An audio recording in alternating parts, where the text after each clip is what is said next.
Habang karamihan ay hirap na umakyat gamit ang kanilang mga paa, isang lalaki sa China ang nakaakyat ng bundok ng gamit lamang ang kanyang mga kamay.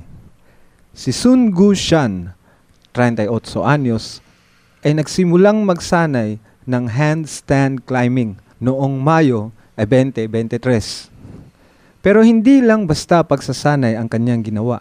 Nagsimula siya ng isang matinding hamon sa sarili ng kanyang akyatin ang 50 pinakasikat na bundok sa China bago matapos ang spring season ng 2025.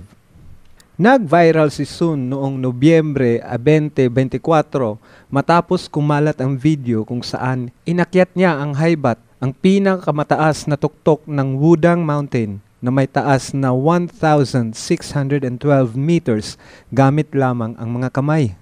Hindi pa rito nagtatapos ang kanyang hamon.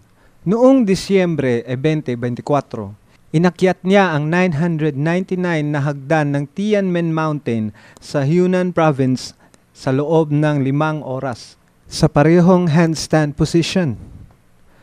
Ayon sa kanya, ito na ang ika-34 na bundok na kanyang inakyat at ang pinakamahirap sa lahat kung saan halos 100 beses siyang nadapa bago marating ang tuktok. Ngayong spring season sa China, layunin niyang tapusin ang kanyang ika-50 handstand climb at tuluyang mag-apply para sa Guinness World Record. At yan ang ating balitang kakaiba. Ito si John Alex Tagalog para sa Radyo Alternatibo Balita.